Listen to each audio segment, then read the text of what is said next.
नाज़रीन ग्रामी, ये अक्लो शऊर व इल्म की ही ताकत थी जिसकी बुनियाद पर खालिक़े कायनात ने हजरत इंसान को अशरफुल मखलूकात का दर्जा दिया। उलूम की मुख्तलिफ शाखें मुख्तलिफ अदवार में कभी सीना बसीना एक दूसरे में ना सिर्फ मुंतकिल होती रहीं बल्कि अपनी इर्तिकाई मनाजिल भी तय करती रहीं। और फिर इंसानी तारीख अपने उस मोड़ पर पहुंची जब हमारे आबाओ अजदाद लिखने और पढ़ने के हुनर से आशना हुए और किताब नामी एक उस्ताद हमारी जिंदगी का रफीक बना। कुतुब बीनी यकीनन वो ज़ौक़ है जिसने इंसान के फिक्री सफर में एक बेहतरीन और मोतबर रहनुमा का किरदार अदा किया। लेकिन वक्त के साथ साथ कई ऐसे साहिबाने कलम भी इस इल्मी दुनिया के मकीन हो गए जिनके नोके कलम से टपकने वाले अल्फाज ने उन अलूम को भी मुतारिफ करवा दिया जो कि किसी भी सूरत इंसानियत के लिए नफा देने वाले उलूम का दर्जा नहीं रखते। लेकिन अगर बात सिर्फ यहां तक होती तो भी शायद नजरअंदाज की जा सकती थी। लेकिन हमें करीब के जमाने माजी में लफ्जों के कई ऐसे व्यापारी भी मिलते हैं जिन्होंने अपनी आड़तें चमकाने के लिए हर हद को पार करना अपना हक समझ लिया और इल्मो जहालत को बहम बगलगीर करने की कोशिश के मुर्तकिब हुए। नाज़रीन ग्रामी, मैं हूं माजिद मलिक, जिसकी आज की ज़ेर नज़र वीडियो में आपको चंद एक ऐसी किताबों से मुतारिफ करवाने की कोशिश की जाएगी जिनमें कुछ तो ऐसी हैं जो अब तक आलम इंसानियत के लिए किसी मुहिम्मे से कम नहीं, और बाज ऐसी तहरीरों की हामिल हैं जो कि अपने पढ़ने वाले को महज फिक्री इंतिशार में मुब्तला कर सकती हैं।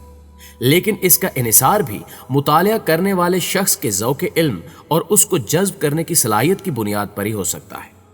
मुअज़्ज़िज़ ख़वातीन व हज़रात, आज की इस नशिस्त में हम सबसे पहले उस शैतानी किताब को अपना मौज़ूए सुखन बनाएंगे जिसको कोडेक्स गीगास के नाम से जाना जाता है। जबकि 76 किलो वजनी और 3 फुट लंबाई के साथ 2 फुट चौड़ाई की हामिल इस किताब को उर्दू जुबान में शैतानी किताब का टाइटल भी दिया जाता है। इस किताब में मुसन्निफ ने मुख्तलिफ रंगों की स्याही का इस्तेमाल किया है, जबकि हर सफ़े पर कई शैतानी तस्वीर भी इसको बाकी किताबों से मुमताज करती मिलती हैं। सफली उलूम पर मबनी इस किताब की जुबान लातीनी, जबकि इसके अलावा कहीं कहीं इसमें इब्रानी जुबान के अल्फाज भी मिलते हैं। और नाजरीन, आप हैरान होंगे कि इस शैतानी किताब में ना सिर्फ अजनबी और अजीबो गरीब किस्म के मंतर शामिल हैं, बल्कि मुसन्निफ ने अपने ख्यालात के मुताबिक इसमें तख्लीक़े कायनात और जन्नत और जहन्नुम के मनाजिर पेश करने की कोशिश भी की है।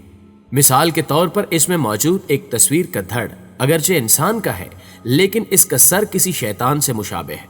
जिसके हद से ज्यादा बड़े हुए नाखून इसकी वहशत पर दलालत करते मिलते हैं। इसके अलावा मजीद हैरत की बात यह है कि मुहक्किकीन की राय के मुताबिक इस किताब को लिखने के लिए 160 गधों की शफाफ खाल को इस्तेमाल किया गया है,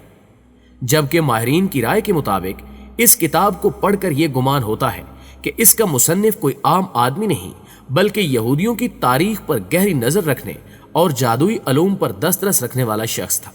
एक तारीखी रिवायत के मुताबिक इसका मुसन्निफ हरमन नामी शख्स है जो कि एक खानकाह का मजावर था, जिसको अपनी ही खानकाह के चंद असूल तोड़ने के जुर्म में जब जिंदा दीवार में चुनवा देने का हुक्म सुनाया गया तो उसने महज एक ही रात में यह किताब लिख दी। लेकिन इंसानी अकल इस रिवायत को तस्लीम करने पर किसी भी सूरत रजामंद नहीं हो सकती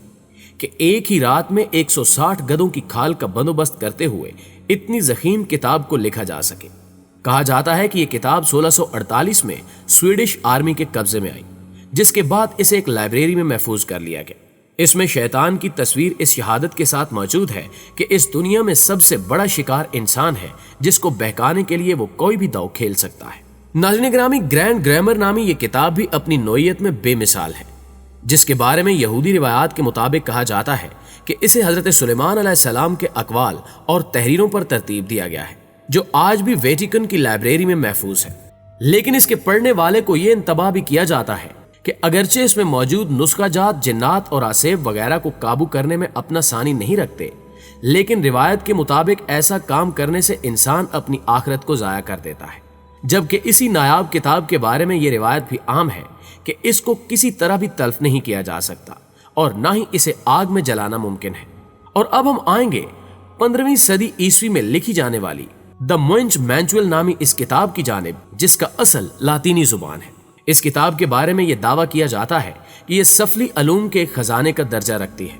जबकि इसमें भी आसेब और जिन्नात को काबू करने के नुस्खाजात मौजूद हैं। लेकिन इस किताब की इनफरादियत यह है कि इसमें सिर्फ काले इल्म का मुफस्सल बयान मौजूद है, जिसको 3 हिस्सों में तकसीम करके यह बताने की कोशिश की गई है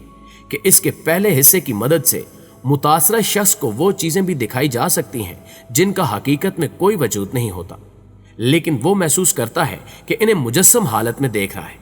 جبکہ دوسرا حصہ جو کہ انسانی نفسیات سے متعلق ہے میں ایسے طریقے درج کیے گئے ہیں جن کی مدد سے معمول کے احساسات اور جذبات پر قابو پانے کو ممکن العمل کر دیا جاتا ہے، اور اس کا تیسرا حصہ وہ ہے جس کی مدد سے کسی بھی شخص کے ماضی اور حال کو جاننے کا دعویٰ کیا جا سکے، جبکہ اسی شیطانی کتاب میں ایک ایسا آئینہ بنانے کا طریقہ بھی موجود ہے جو کہ بے شمار سفلی علوم کے حصول میں مددگار ہو سکتا ہے۔ معزز دوستو، دی بک دیٹ کلز نامی اس کتاب کے بارے میں کہا جاتا ہے یہ 16ویں صدی میں برطانوی ملکہ الزبتھ کے ایک مشیر خاص کے ہاتھ نہ جانے کس طرح لگی تھی،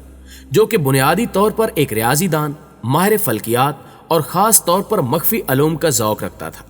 جبکہ یہ کتاب بھی اصل میں لاطینی زبان میں ہی لکھی گئی تھی، جو کہ انسانوں کو دیگر مخفی مخلوقات سے رابطہ کرنے کا گر سکھاتی تھی۔ کہا جاتا ہے کہ اس نایاب کتاب کے ہاتھ میں آ جانے کے بعد اس برطانوی مشیر نے اپنی باقی زندگی اسی کتاب کو سمجھنے میں صرف کر دی، اور حیرت انگیز بات یہ ہے کہ جانی نامی اس مشیر کی موت کے بعد یہ کتاب ایک دفعہ پھر گم ہو گئی، اور صدیاں گزرنے کے بعد 1994 میں ایک دفعہ پھر اس کا سراغ لگا لیا گیا۔ یہ کتاب، جس میں کئی طرح کے جادوئی منتروں کے علاوہ فرشتوں کے ناموں اور ان کے حسب و نسب پر بھی بحث کی گئی ہے، کا اصل مصنف کون ہے کے بارے میں جدید ماہرین بھی ابھی تک یقین کے ساتھ کچھ کہنے سے گریز کرتے ہیں۔ یہاں مناسب ہوگا کہ لنڈا مینول نامی اس کتاب کا ذکر بھی ویڈیو میں شامل کر دیا جائے، جو کہ نازی جرمنوں کی محبوب کتاب کے طور پر جانی جاتی ہے، اور ایک نازی رہنما کے مطابق آریہ ہی وہ لوگ تھے جو گم شدہ براعظم اٹلانٹک سے بچ نکلنے میں کامیاب ہو گئے تھے، اور اس رہنما کے مطابق آریہ ہی وہ لوگ تھے جنہوں نے بعد ازاں دنیا کی مختلف تہذیبوں کی بنیاد رکھی۔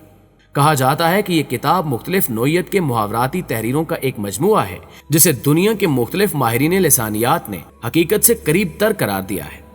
دی وائنچ مینوسکرپٹ نامی اس کتاب کو دنیا کی قدیم ترین کتابوں میں شامل کیا جاتا ہے، جس میں نہ صرف کسی اجنبی زبان کا استعمال کیا گیا ہے بلکہ اس میں انسانوں کی برہنہ تصاویر کے ساتھ دنیا کے مختلف علاقوں میں پائے جانے والے پودوں کی تصاویر بھی کسی معمے کی صورت میں اس لیے موجود ہیں کہ آج تک کوئی بھی قدیم زبانوں کا ماہر استاد اس کتاب کو سمجھنے کا دعویٰ نہیں کر سکا، جبکہ اس کے علاوہ بھی ناظرین اس زمین کے سینے پر اور بھی کئی لاتعداد ایسی کتابیں اپنا وجود رکھتی ہیں جن کی کسی دوسری مثال کو تلاش کرنا ممکن نہیں، لیکن دانشمندانہ جہاں کے مطابق علم وہی ہے جو کہ انسانیت کی فلاح و بہبود کو پروان چڑھا سکے، نہ کہ جادو کو جو کہ فطرت سے متصادم ہو کر اس کے اعتدال کو متاثر کرنے کا کردار ادا کرتا ہو۔ پیارے دوستو، آج کی ویڈیو میں بس اتنا ہی۔ ہم پر امید ہیں کہ آج کی یہ ویڈیو نہ صرف آپ کو پسند آئی ہوگی بلکہ آپ کی حیرت میں اضافے کا باعث بھی بنی ہوگی۔